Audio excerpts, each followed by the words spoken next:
जय हिंद दोस्तों, मैं अनुज आप सभी का स्वागत करता हूं आपके अपने यूट्यूब चैनल संकल्प विद संदीप पर। आप सभी कैसे हैं? आशा है कि आप सभी अच्छे होंगे और आपकी पढ़ाई भी बढ़िया चल रही होगी। और आज उसी के साथ आज हिंदी का पहला प्रश्न आप देख ही रहे हैं कि यहाँ से आपके पहले टॉपिक जो है हमने वर्णमाला लेने का प्रयास किया है और आज से ही प्रतिदिन प्रैक्टिस सेशन के रूप में आपके बीच शामिल होता रहूंगा। आज का पहला ही प्रश्न हिंदी का है। क्या वर्णमाला कहते हैं? प्रश्न क्या पूछ रहा है? वर्णमाला कहते हैं, यानी कहने का अर्थ यह है, ये प्रश्न पूछना चाहता है कि वर्णमाला हम किसे कहते हैं। तो पहला ऑप्शन क्या है? अक्षरों के समूह को वर्णमाला कहते हैं। यदि अक्षरों का समूह क्या कहलाता है? अक्षर समूह कहलाता है। अक्षरों का समूह क्या कहलाता है? अक्षर समूह कहलाता है। यानी किसी भी शब्द का अगर समूह होगा तो उसका क्या हो जाएगा? समूह। यदि किसी शब्द का समूह होगा तो वो समूह कहलाएगा। वर्णों का समूह क्या कहलाएगा? वर्ण समूह कहलाएगा। तो वर्णों के क्रमबद्ध समूह को क्या कहते हैं हम? वर्णों के क्रमबद्ध समूह को हम वर्णमाला कहते हैं। अगर बात करें जैसे वर्ण समूह, क्या अगर हम क के बाद क्या लिख ले? च लिख ले, च के बाद प लिख ले। ये अगर क्रम के बद्ध, यानी ये क्रम अगर नहीं एक साथ, अगर ये क्रम के साथ नहीं चल रहा है तो इसे हम क्या कह देंगे? ये वर्ण समूह कह देंगे। अगर ये क्रम के साथ है, जैसे क के बाद ये निश्चित है, क के बाद क्या आना है? ख ही आना है, ख के बाद ग ही आना है और ग के बाद घ ही आना है। अगर ये एक साथ चल रहे हैं यानी किसी क्रम में है तो ये क्या कहलाते हैं? वर्णमाला कहते हैं। यानी वर्णों के, ये वर्णमाला क्या कहलाता है? वर्णों के क्रमबद्ध समूह को हम क्या कह देते हैं? वर्णमाला कहते हैं। हमारा ऑप्शन क्या होगा? सी। यदि यह बात समझ में आई है तो अगला प्रश्न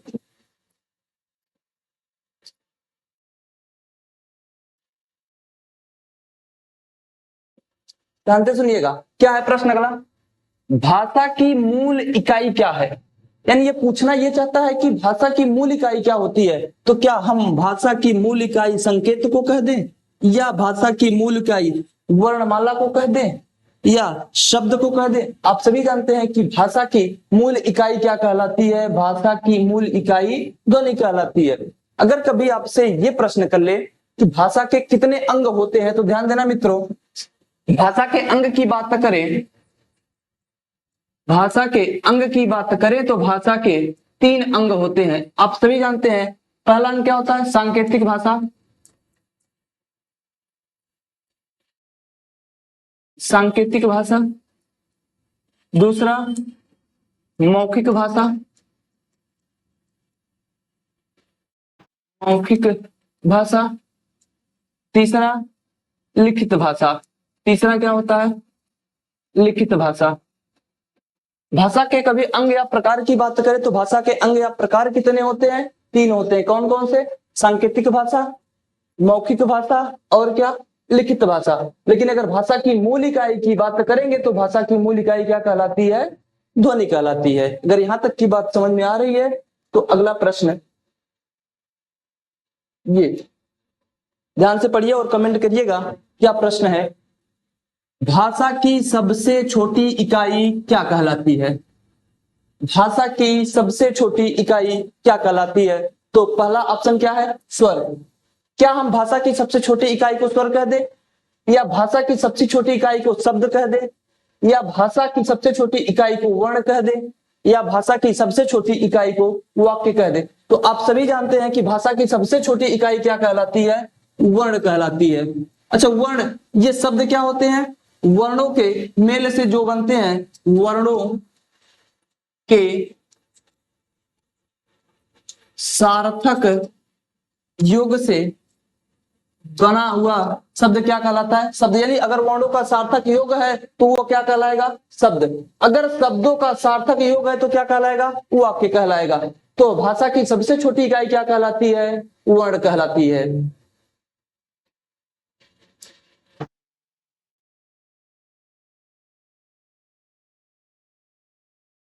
आइए अगला प्रश्न क्या है? वर्ण के भेद होते हैं क्या?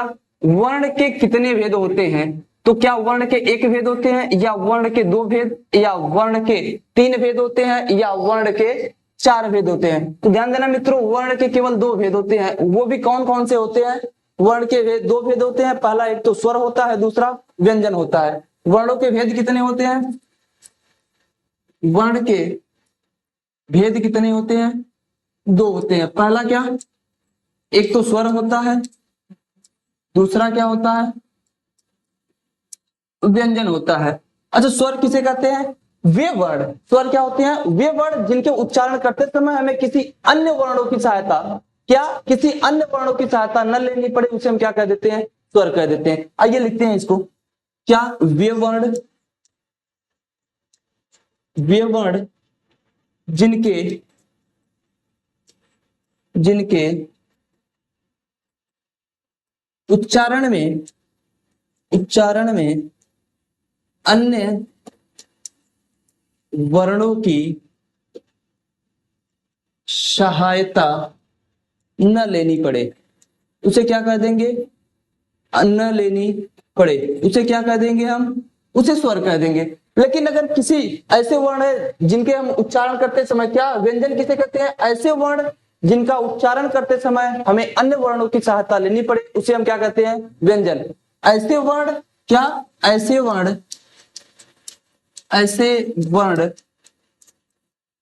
जिनके उच्चारण में अन्य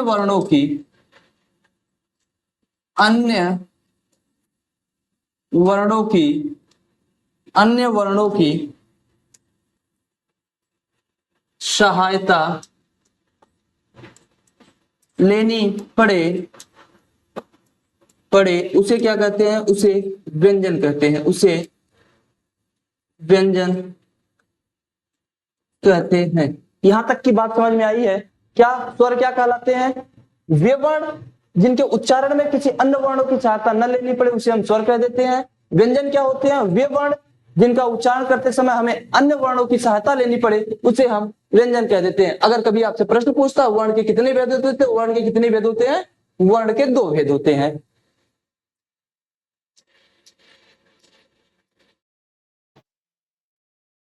आइए अगला प्रश्न क्या है? स्वरों का उच्चारण, क्या स्वरों का उच्चारण होता है? ये पूछना ये चाहता है कि स्वर उच्चारित कैसे होते हैं। क्या अनुनासिक की सहायता से स्वर उच्चारित होते हैं? बिना किसी की सहायता से स्वर उच्चारित होते हैं? व्यंजनों की सहायता से स्वर उच्चारित होते हैं? या अनुस्वार की सहायता से स्वर उच्चारित होते हैं? अभी हमने आपको बताया स्वर क्या होते हैं? वे वर्ण होते हैं जिनके उच्चारण में हमें किसी अन्य वर्णों की सहायता न लेनी पड़े, उसे हम क्या कह देते हैं? स्वर। तो हमारा ऑप्शन बी क्या? बिना किसी की सहायता से उच्चारित होने वाले वर्णों को हम क्या कह देते हैं? स्वर कह देते हैं। बिना किसी वर्णों की सहायता से उच्चारित होने वाले वर्णों को हम क्या कह देते हैं? स्वर कह देते हैं।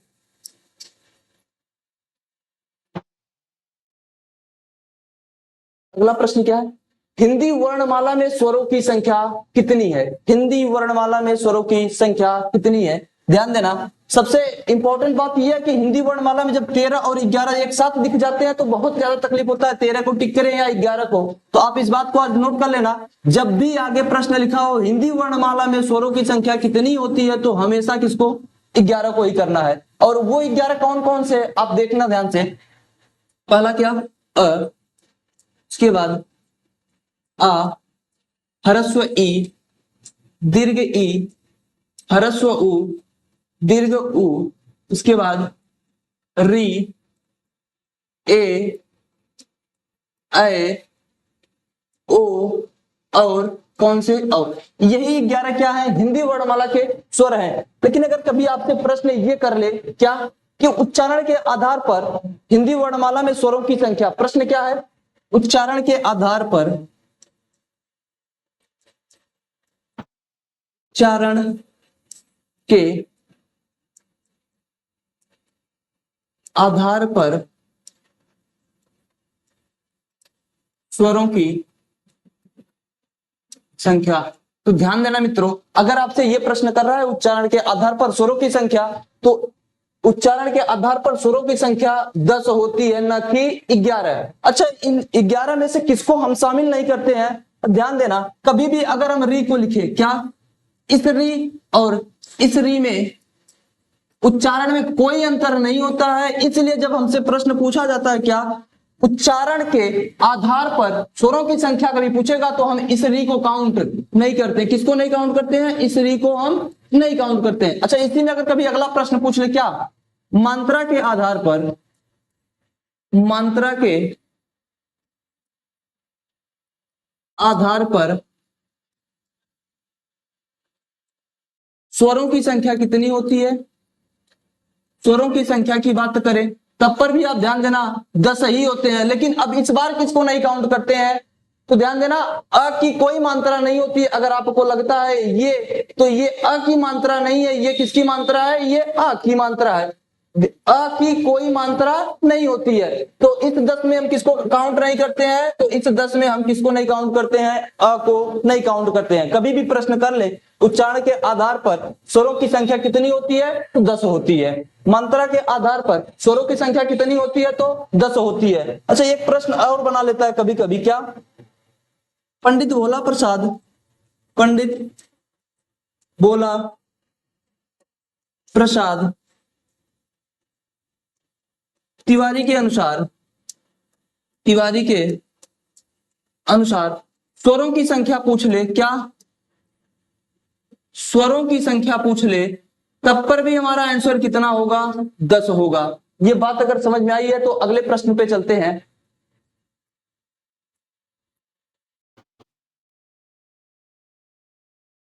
ध्यान से पढ़ना और इसका आंसर करना। क्या दिया है? हिंदी वर्णमाला में व्यंजन की संख्या कितनी होती है? अभी हमसे क्या पूछा? स्वर पूछ लिया। अब क्या पूछ रहा है? व्यंजन पूछ रहा है। तो क्या हिंदी वर्णमाला में 25 व्यंजन होते हैं? नहीं। अगर स्पर्शी व्यंजन की बात करें, क्या स्पर्शीय व्यंजन की बात करें, किसकी? व्यंजन की बात करें तो कितने होते हैं? 25। 39 कैसे होते हैं? अगर हमारे ऑप्शन में 33 न दिया होता तो हम 39 की तरफ देखते हैं और उसको काउंट करते कैसे होते हैं। 44 की बात करें तो 44 क्या होते हैं? 44 वर्ण होते हैं। हिंदी वर्णमाला में वर्णों की संख्या कितनी होती है? तो 44 होती है। वर्ण कितनी? ये वर्ण 44 होते हैं। अगर हमसे प्रश्न क्या पूछा है? हिंदी वर्णमाला में व्यंजनों की संख्या, तो ध्यान देना मित्रों, हिंदी वर्णमाला में व्यंजनों की संख्या 33 होती है। कैसे 33 होती है ये जानते हैं इसको, तो ध्यान देना। पहले तो क्या? स्पर्शी व्यंजन, स्पर्शी व्यंजन अभी हमने आपको बताया स्पर्शी व्यंजन 25 होते हैं। तो 25 कौन कौन होते हैं इस बात को भी ध्यान देना। 25 कौन से होते हैं? क से लेकर म तक। क्या? क से लेकर म तक वर्णों की संख्या कितनी होती है? 25, जिसे हम क वर्ग, च वर्ग, ट वर्ग और त वर्ग और प वर्ग के नाम से जानते हैं। प्रत्येक वर्ग में कितने होते हैं? 5 होते हैं। तो 5, प्रत्येक में 5 और 5 वर्ग होते हैं, तो कितने हो गए? 25 हो गए। अच्छा, हमें कितना करना है? 33। अब पहुंचे कितने हैं? 25। और क्या होते हैं? ध्यान देना, 4 अंतस्थ व्यंजन होते हैं। क्या? 4 अंतस्थ व्यंजन होते हैं। कितने? 4। कौन कौन से होते हैं? य, र, य, र, उसके बाद य, र, ल और कौन से? व। क्या हो गए? स्पर्शी व्यंजन संख्या कितनी? 25। अंतस्थ व्यंजन की संख्या कितनी? 4। अच्छा, 4 और कौन से? 4 उष्म व्यंजन होते हैं। कौन? उष्म व्यंजन होते हैं। ये उष्म कौन से होते हैं? तो सबसे पहले ध्यान देना, तालव्य श। क्या? तालव्य श। उसके बाद मूर्धन्य श। क्या? मूर्धन्य श। उसके बाद दंत स। क्या? दंत श। उसके बाद क्या होता है? ह। अब काउंट करना, 25 4 29 और 29 4 33। तो कभी भी अगर आपसे प्रश्न पूछता है क्या हिंदी वर्णमाला में व्यंजनों की संख्या कितनी होती है, तो हिंदी वर्णमाला में व्यंजनों की संख्या 33 होती है और आपके सामने लिखा हुआ है कौन कौन सी होती है। अगला प्रश्न आपका,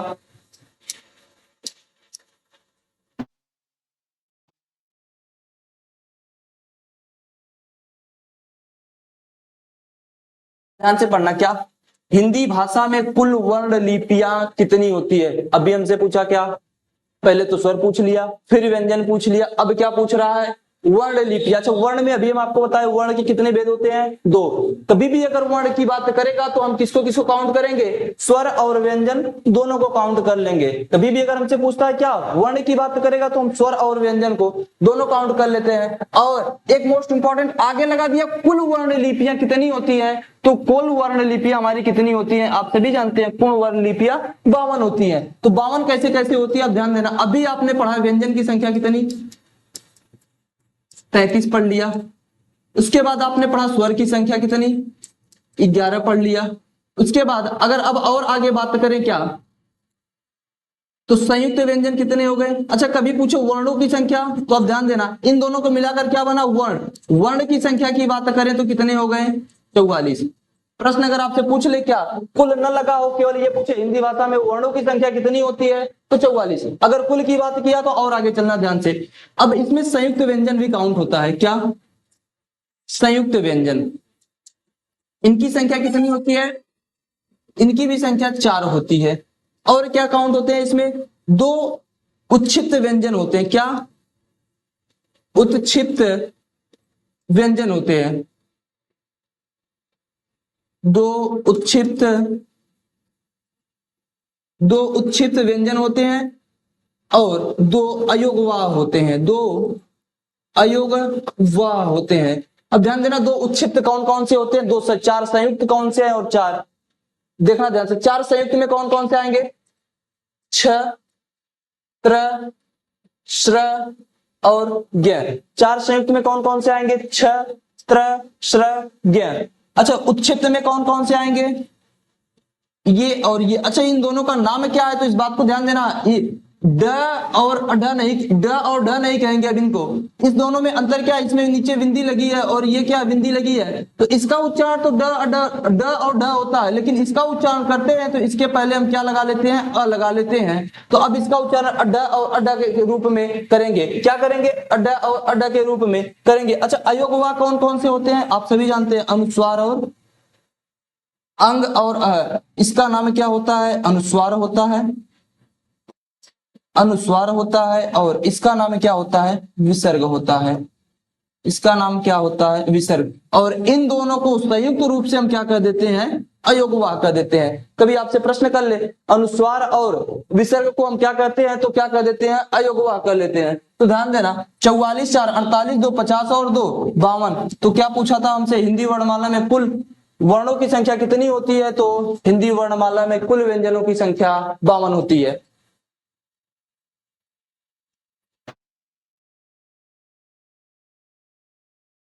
अगला प्रश्न क्या है? मात्रा के आधार पर स्वर के भेद। मात्रा के आधार पर स्वर के कितने भेद होते हैं? तो मात्रा के आधार पर स्वर के भेद होते हैं 3। कौन कौन से होते हैं? ध्यान से देखना। कभी भी प्रश्न क्या है? मात्रा के आधार पर, मात्रा के आधार पर स्वर के भेद, तो ध्यान देना 3 होते हैं। कौन कौन से? पहला तो ह्रस्व स्वर, दूसरा दीर्घ स्वर, तीसरा प्लुत स्वर। ह्रस्व स्वर, दीर्घ स्वर और प्लुत स्वर। मात्रा के आधार पर स्वरों के कितने भेद होते हैं? तो 3 होते हैं। कौन कौन से? ह्रस्व स्वर, दीर्घ स्वर और प्लुत स्वर। अच्छा, ह्रस्व स्वर को और भी किन किन नाम से जानते हैं? ध्यान देना। तो ह्रस्व स्वर को हम कभी मूल स्वर भी कह देते हैं, मूल स्वर। और क्या कहते हैं? इसे एक मात्रिक स्वर कह देते हैं, एक मात्रिक स्वर कह देते हैं। और दीर्घ स्वर को क्या? गुरु स्वर, क्या? गुरु स्वर कह देते हैं। अब ध्यान से सुनना, इसमें आते क्या है, इनकी परिभाषा क्या बनती है। कभी अगर आपसे प्रश्न कर ले, ह्रस्व स्वर कहते किसे हैं? ह्रस्व स्वर कहते किसे हैं? तो ध्यान देना, ह्रस्व स्वर वे स्वर होते हैं जिनके उच्चारण में एक मात्रा का समय लगता है, उसे हम क्या कह देते हैं? ह्रस्व स्वर कह देते हैं। कभी पूछे दीर्घ स्वर क्या होते हैं? तो ह्रस्व स्वर से अधिक समय लगे, या 2 मात्रा का समय लगे, या ह्रस्व से 2 गुना समय लगे, तो उसे क्या कह देंगे? हम दीर्घ स्वर कह देंगे। अगर कभी पूछे प्लुत स्वर किसे कहते हैं? तो दीर्घ स्वर से अगर अधिक समय लगता है तो उसे हम क्या कह देते हैं? प्लुत स्वर कह देते हैं। अच्छा, प्लुत स्वर क्या होते हैं? कभी भी ध्यान देना, तो प्लुत स्वर ये गाने, चिल्लाने, बुलाने और रोने के रूप में जो प्रयोग होते हैं, एक ही स्वर को अगर हम लंबे समय तक उच्चारित करते रह जाते हैं तो वो किसका रूप धारण करता है? प्लुत स्वर का रूप धारण कर लेता है। तो आइए ये भी जान लेते हैं, ह्रस्व स्वर होते कौन से, दीर्घ स्वर कौन से होते हैं। तो पहले ये लिख लेना भाई, क्या स्वर होते कौन कौन से? अ, ई, उ, री, उसके बाद आ, दीर्घ ई, दीर्घ उ, ए, ऐ, ओ और औ, ओ और औ। ध्यान देना, अभी जो आपको ये दिख रहा है क्या, अ, ई, उ, री, ये 4 तो क्या कहलाते हैं? ह्रस्व स्वर कहलाते हैं। अब ध्यान से, ये तब बचे क्या, ये पूरे के पूरे दीर्घ कहलाएंगे। लेकिन इसके भी दो भाग होते हैं, इसके भी दीर्घ के भी कितने भाग होते हैं, दो भाग होते हैं। तो पहला भाग क्या कहलाता है, मूल दीर्घ स्वर, मूल दीर्घ स्वर, या इसे और किस नाम से जानते हैं, सजातीय स्वर। क्या, सजातीय स्वर। दूसरा भाग क्या कहलाता है, संयुक्त स्वर। क्या, संयुक्त स्वर। अब इनमें से कौन कौन, ये अ किन किन योग से बना है, अ प्लस अ के योग से क्या बना, आ बना। क्या, अ और अ के योग से क्या बन गया, आ। अब ध्यान देखना, क्या ये समान जाति के हैं, तो ये क्या हो गए, सजातीय और मूल दीर्घ स्वर। ई किससे बना, ई धन ई से बना, तो ये क्या समान जाति के हैं, तो किसके, ये मूल दीर्घ स्वर हो गए। ऊ किससे बना, ऊ धन ऊ से बना, ये भी किससे बना, समान जाति से बना, तो क्या बन गया, मूल दीर्घ स्वर। यानी अगर आपसे कभी पूछे मूल दीर्घ स्वर कितने होते हैं, तो तीन होते हैं। कौन कौन से होते हैं, तो आ, दीर्घ ई और दीर्घ ऊ। अच्छा, बचा जो है वो क्या होगा, संयुक्त स्वर होगा। कभी अगर आपसे ये पूछ ले, ए किसके किसके योग से बना है, तो किसके किसके, अ के बाद अगर ई का योग हो जाए तो बनने वाला वर्ण हमारा क्या होगा, ए होगा। लेकिन अगर इस बात को भी और आगे ध्यान देना, अगर अ के बाद किसका योग हो जाए, अ के बाद ए का योग हो जाए, तब ये क्या बनकर आएगा, अय बन जाएगा। क्या बनेगा, अय। अब यहाँ पे ध्यान देना, क्या ये दोनों शब्द एक हैं, क्या ये दोनों वर्ण अ और ई एक है, एक नहीं है ना, ये संयुक्त है। या तो कह दे इसे हम विजाति कह दे। तो विजाति क्या होते हैं, ये चार कौन कौन से, ए ए ओ और क्या औ, और क्या औ। कभी भी प्रश्न पूछे ओ किससे बनता है, तो ध्यान देना, ओ अ प्लस अ धन उ से बनता है। किससे बनता है, अ धन उ से। और कभी प्रश्न पूछ ले औ किससे बनता है, तो अ के बाद यदि ओ का योग होता है तो क्या बन जाता है, औ बन जाता है। ये बात अगर समझ में आई है तो नोट कर ले भाई, और आगे चलते हैं। क्या,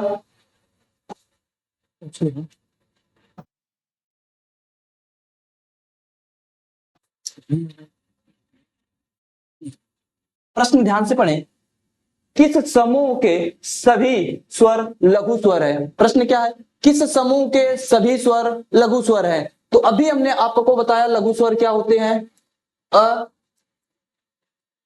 आ के बाद ई के बाद उ और उ के बाद री।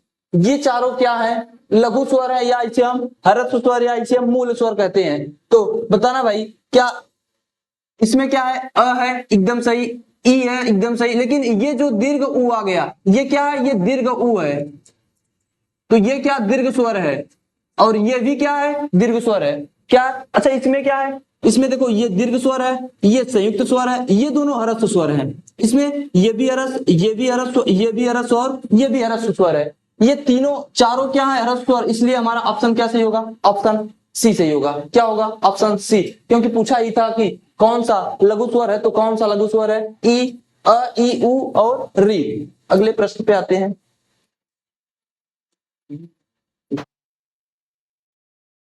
अगला ही प्रश्न क्या है, किस समूह में सभी स्वर दीर्घ है। अभी क्या पूछा, लघु पूछा था, अब क्या पूछ रहा है, दीर्घ पूछ रहा है। अब दीर्घ पूछ रहा है तो किसको काउंट कर ले हम, लघु को निकाल ले, बचा हुआ स्वर क्या होगा, दीर्घ होगा। तो ध्यान से देखना, इसमें क्या दिख गया, ये दिख गया, यानी ये ऑप्शन नहीं होगा। ये कैसा स्वर है, ह्रस्व स्वर है। इसमें भी क्या दिख गया, ह्रस्व स्वर, तो ये भी ऑप्शन नहीं सही होगा। ये ल दिख गया, तो ल क्या होता है, व्यंजन होता है। ल क्या होता है, व्यंजन होता है, तो ये भी ऑप्शन गलत। बचा हुआ ऑप्शन ए, इसमें सभी के सभी स्वर क्या है, दीर्घ स्वर है। क्या है, दीर्घ स्वर। ई ए ऐ ओ औ, ये सभी क्या है, दीर्घ स्वर है।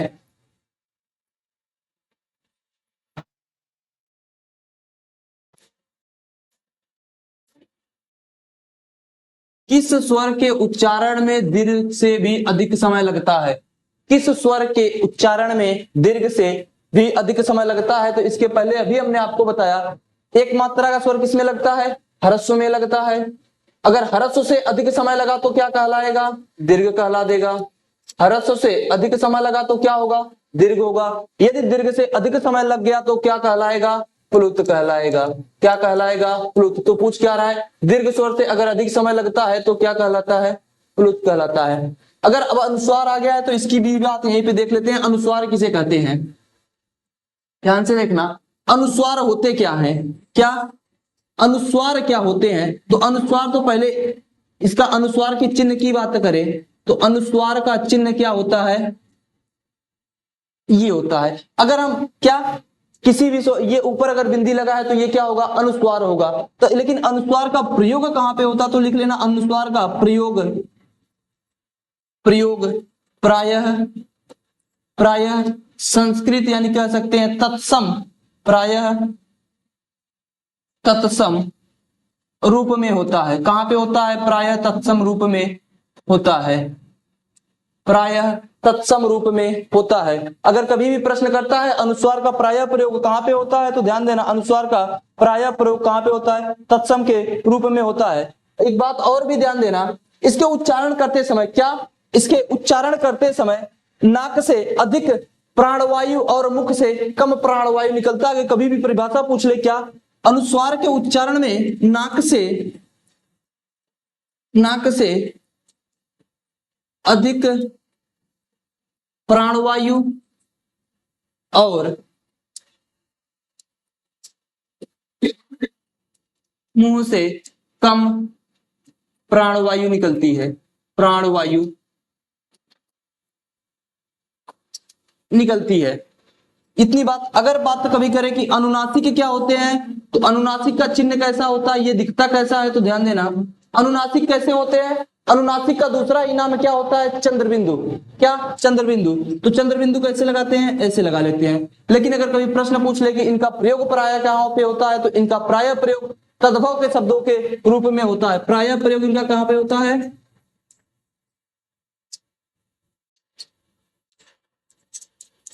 प्रयोग प्रायः तद्भव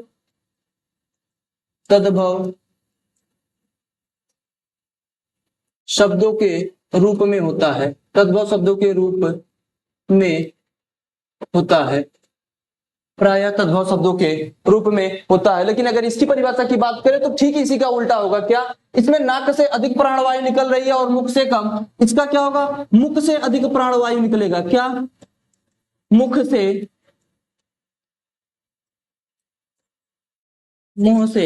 अधिक प्राणवायु, अधिक प्राणवायु और नाक से कम प्राणवायु, नाक से कम प्राण वायु निकलता है, नाक से कम प्राणवायु निकलता है। अब बात समझ में आ गई होगी अनुस्वार क्या होता है और अनुनासिक क्या होता है। अगर कभी आगे प्रश्न करता है अनुस्वार किसे कहते हैं, तो ये अनुस्वार का चिन्ह है। अगर कभी प्रश्न करे अनुनासिक किसे कहते हैं, तो अर्धचंद्र बिंदु को हम क्या कह लेते हैं, अनुनासिक। अगर कभी प्रश्न कर ले, अगर कभी आपसे ये भी प्रश्न करता है कौन सा तत्सम है कौन सा तद्भव है, तो इस बात को ध्यान देना ज्यादा से अगर ये लगा हुआ ये बिंदु वाला अगर शब्द लगा हुआ है तो ये प्रायः क्या होते हैं, तत्सम होते हैं। अगर अर्धचंद्र बिंदु लगा है तो क्या होगा, वो तद्भव होगा। तो आपके लिए एक गृह कार्य के रूप में निर्नुनासिक क्या होते हैं, कमेंट करके बताएंगे। निर्नुनासिक शब्द क्या होते हैं, निर्नुनासिक शब्द क्या होते हैं, आप कमेंट करके इसका बताएंगे कि निर्नुनासिक शब्द किसे कहते हैं। आइए अगले प्रश्न पे चलते हैं। अगला प्रश्न ही क्या है, हिंदी में संयुक्त स्वर कौन सा है। अभी हमने आपको बताया संयुक्त स्वर वे स्वर होते हैं जो दो अलग अलग स्वर से मिलकर बनते हैं। तो ध्यान देना, उ किससे बना,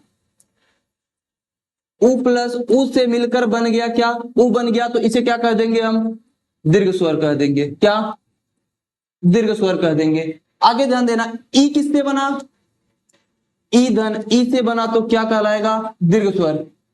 ओ किससे बना, तो ओ किससे बना है, अ प्लस उ से। अब अ के बाद यदि उ आया तो ये कैसा स्वर होगा, संयुक्त स्वर होगा। क्या होगा, संयुक्त स्वर होगा। या इसी का और भी नाम क्या है, संधि स्वर भी हम इसी को कहते हैं। क्या, संधि स्वर के भी नाम से भी हम इसे जानते हैं। कभी पूछे औ क्या है, तो अ प्लस ओ से मिलकर क्या बनेगा, औ बनेगा, और इसे हम क्या कह देंगे, संयुक्त स्वर कह देंगे। आ कैसा स्वर है, तो आप सभी को पता है अ के बाद अगर अ आएगा और इन दोनों का योग होगा तो क्या बनेगा, आ। और आ कैसा स्वर है, मूल दीर्घ स्वर है। आ कैसा स्वर है, मूल दीर्घ स्वर है। अगला प्रश्न,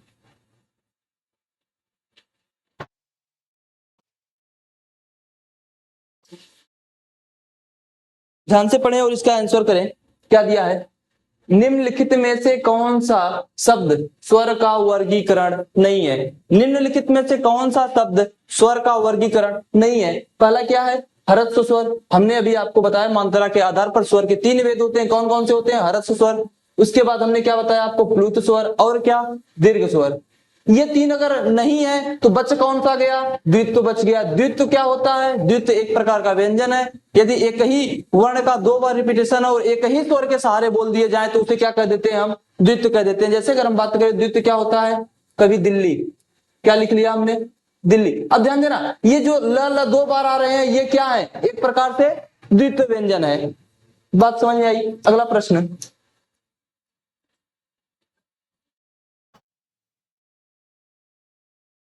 अगला प्रश्न क्या है, जिन स्वरों के उच्चारण में 2 मात्रा का समय लगता है या हरस्व से 2 गुना समय लगता है।